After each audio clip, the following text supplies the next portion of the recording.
Hello W, sorry বন্ধু, আজকে তোর বিয়ে আমি এখন আসতে পারিনি। বন্ধু দ্বারা কিছুক্ষণ পরে আমি চলে আসছি। তোর এখানে আসা লাগবে না, এখানের খবর একদমই ভালো না। খবর ভালো না মানে কেন, কি হয়েছে? আমার বিয়ে তো ভেঙে গেছে, মেয়ে বিয়ের আসর থেকে পালাই গেছে। পাত্রী পালাই গেছে মানে? পালাইছে কার সাথে, কি বলতেছিস এসব? এর নাকি আগে একটা প্রেম ছিল, প্রেমিকার লগে পালাই গেছে। এখন আমার মান সম্মানের কি হইব?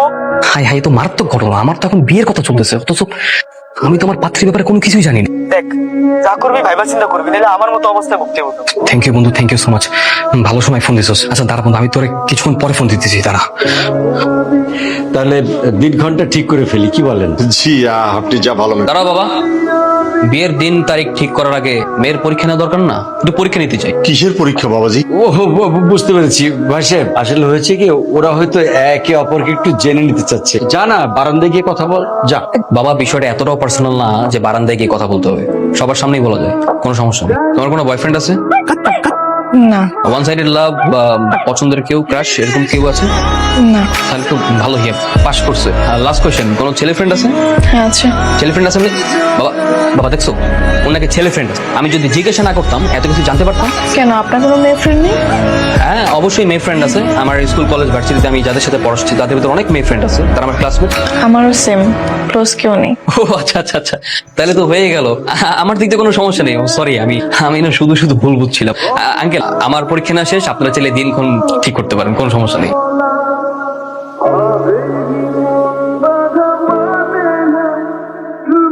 হ্যালো, এই কি অবস্থা?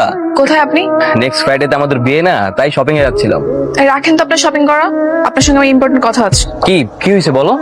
আমার বয়ফ্রেন্ড আছে। কি ফাইজলামি করো, কি বলছো এসব? হ্যাঁ আগে বলো নাই কেন? আগে কেন বলো নাই যে তোমার বয়ফ্রেন্ড আছে? তখন জিজ্ঞেস করার সময় তুমি মিথ্যা বলছিলে, খুব প্রমাণ করছিলে যে খুব সতী সাবিত্রী মেয়ে। কিভাবে বলবো? বাবা মা সবার সামনে কি বলা যায় নাকি যে আমার বয়ফ্রেন্ড আছে? তোমার এই কথার উপর ডিপেন্ড করে যে আমাদের বিয়েটা ঠিক হয়েছে। আমার বাবা যে পুরো এলাকাবাসীকে দাওয়াত দেওয়া শুরু করছে, এখন যদি তারা জানতে পারে যে তোমার বয়ফ্রেন্ড আছে, তখন আমার কি অবস্থা হবে ভাবতে একবারও? তুমি ফাইজলামি করো। তো আমি কি করব বলেন? সত্য তো লুকিয়ে রেখে লাভ নেই, তাই না? আমি যদি বিয়ের পর দিন পালিয়ে যেতাম তখন কি হতো? তখন তো আরো মান সম্মান যেত। তোমার সাথে ফোনে না, তোমার সাথে আমি সামনাসামনি কথা বলবো। তুমি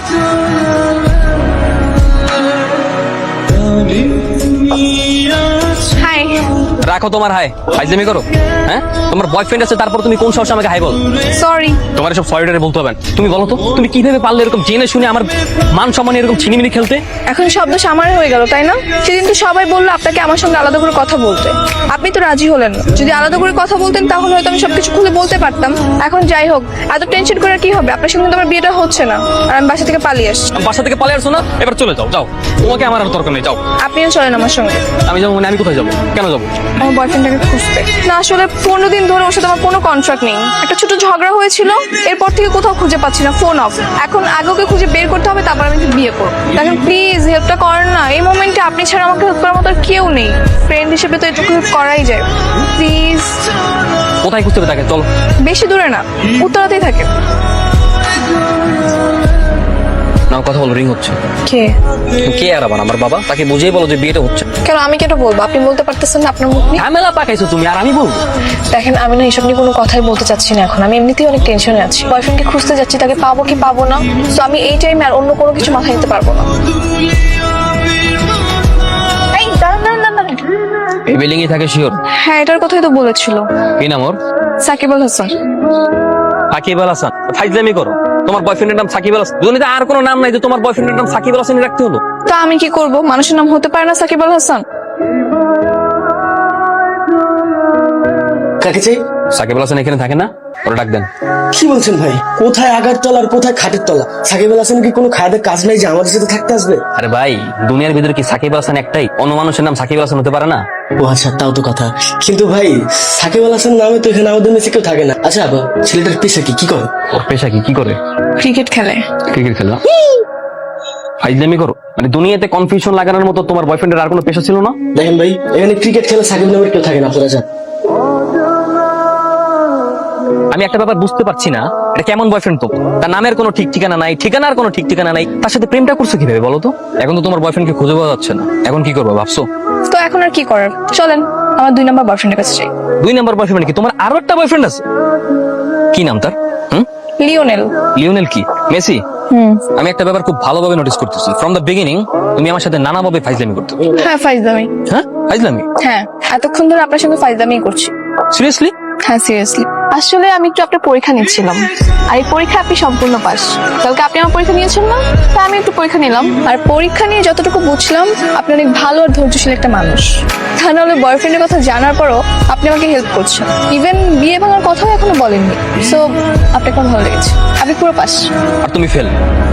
মানে আমি এতক্ষণ পর্যন্ত বলি নাই যে আমি বিয়েটা ভেঙে দেবো, তবে এখন বলছি আমি বিয়েটা করছি না। কেন? লিসেন ফারিয়া, পরীক্ষা জিজ্ঞাসাবাদ এক জিনিস আর মানুষের ইমোশন নিয়ে খেলাধুলা করা আরেক জিনিস। তোমার কাছে কি মনে হয় আমি ফাইজলামির জিনিস? আমার সাথে ফাইজলামি করা যায়? এই যে বিয়ে সেটি সবকিছু আয়োজন সবকিছু ফাইজলামির, আমি বিয়েটা করছি না। নেভার। দেখেন আম সরি, আমি আসলে বুঝি না আপনি এত সিরিয়াস হয়ে যাবেন। আমি একটু আপনার পরীক্ষায় নিচ্ছিলাম, ফাইজলামির জন্য আপনি এত বড় একটা সিদ্ধান্ত নিবেন না প্লিজ। না ফারিয়া, আমি আমার সিদ্ধান্ত চেঞ্জ করছি। দেখেন এভাবে বলবেন না, আমার বাবা শুনে অনেক কষ্ট পাবে। No Y Faria. একবার শুনে যান না আমার কথা।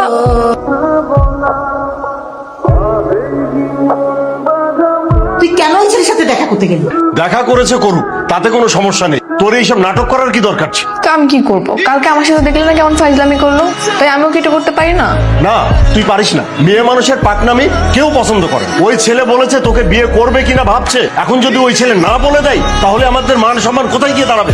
সবাইকে দাওয়াত দিয়ে দিয়েছি, আমাদের মান সম্মান মাথায় উঠবে। আসসালামু আলাইকুম ভাইজান। ওয়ালাইকুম আসসালাম। বাসের আমার ছেলে তো কোনোভাবেই আপনার মেয়েকে বিয়ে করতে রাজি হচ্ছে না। আমি অন্য জায়গায় ট্রাই করি, আপনারাও বিয়ের জন্য অন্য জায়গায় ট্রাই করেন প্লিজ। কি বলেছে উনি? কি আবার বলবে? ওই ছেলে তোমার মেয়েকে বিয়ে করতে পারবে না। বাবা কি হয়েছে? কি ব্যাপার বাবা, কোনো সমস্যা? তুই কাল বিয়েটা ভেঙে দিতে বললি না? হ্যাঁ। বিয়ে ভাঙার খবরে উনি স্ট্রোক করছিলেন, হাসপাতালে নিয়ে যে দেখা গেছে উনি মারা গেছে। হ্যাঁ,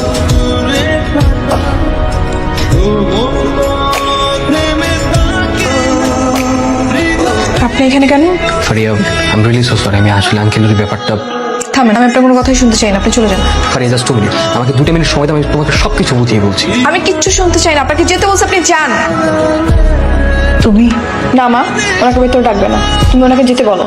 আন্টি, আমি আসলে পুরো বিষয়টার জন্য আন্তরিকভাবে দুঃখিত। আমি সেদিন বুঝতে পারছিলাম না যে আমি কি ডিসিশন নিই, আমার মাথায় কাজ করছিল। আর আমার বাবা হুট করে জানিয়ে দেয় যে বিয়েটা হচ্ছে না। আমি অবশ্য পরে অনেক অনুশোচনা করেছিলাম, ভেবেছিলাম তারপরের দিন সকালে তোদের কাছে এসে সরি বলবো, কিন্তু তার আগেই তো। এখন আর এসব কথা বলে কি লাভ বাবা? যা হবার তা তো হয়েই গেছে। আন্টি, আমি এখানে আমার একটা সিদ্ধান্ত জানাতে এসেছি। আন্টি, আমি ফারিয়াকে বিয়ে করতে চাই। এখন আপনি যদি সম্মতি দেন। কিন্তু এখন এই অবস্থায়? আন্টি, এই অবস্থাতেই হবে। এই অবস্থাতেই আমি ফারিয়াকে বিয়ে করবো।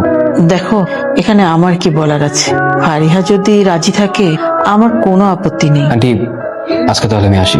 আসসালামু আলাইকুম। ফারিয়া, ফারিয়া জাস্ট আমাকে 5 মিনিট সময় দাও প্লিজ। আমি তুমি বুঝতে পারবে ফারিয়া। ফারিয়া, ওই!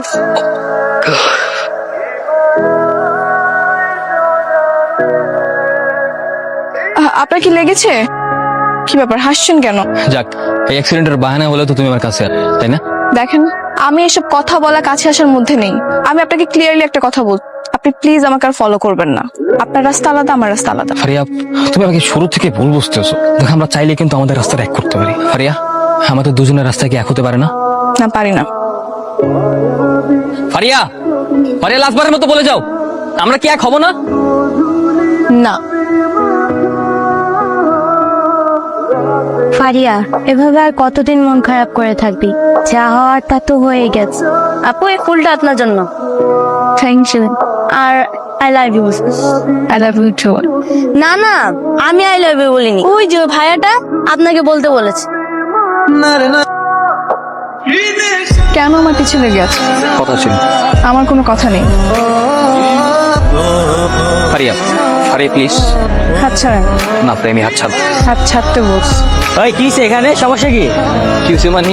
কই ভাই, আমাদের তো কোনো সমস্যা নাই। আপনারা যান, আপনাদের কাজে যান। আমাদের কাজে যাবো মানে? সুন্দরী একটা মায়া পেয়ে ডিস্টার্ব করতেছস, আমাকে চেয়ে চেয়ে দিয়ে হুম তোর ভাবলি কেমনে? ওই বেটা ম্যাডাম, আপনার যে হাত ধরছে আপনার চিনেন?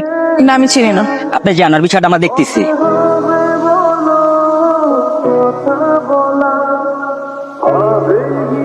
মার তো কম খাসনি, এখনো কি সিদ্ধান্ত তোর ওইটাই, ওই মেয়েকে বিয়ে করবি? হ্যাঁ বাবা। মেয়ে তো রাজি হয়নি। আর রাজি হয় নাই মানে বাবা, হয়ে যাবে, আমি দেখি ওকে রাজি করেই ফেলবো।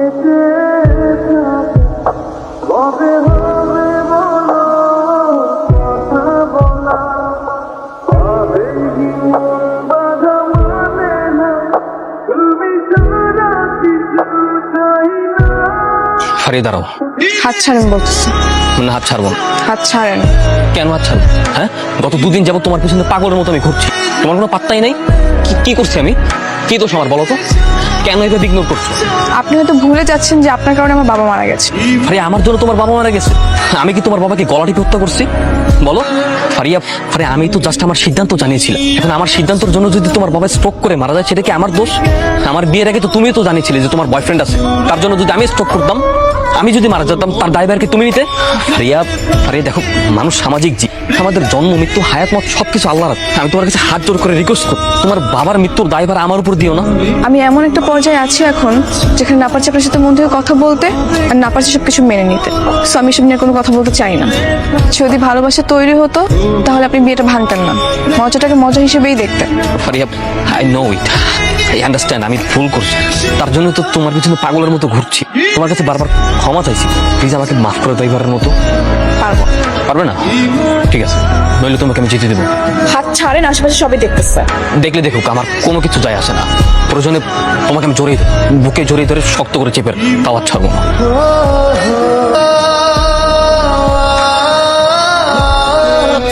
ছেলেটাকে এত কষ্ট দিচ্ছিস কেন? আমি সব জানি, ছেলেটা অনেক কষ্ট পাচ্ছে। তোর বাবা আমাকে ফোন করেছে, তোর মতামত জানতে চেয়েছে। ছেলেটা তোকে অনেক ভালোবেসে ফেলেছে, বিয়ের জন্য রাজি হয়ে যা। আমার কি মনে হয় জানিস, এটাই ভালো সিদ্ধান্ত।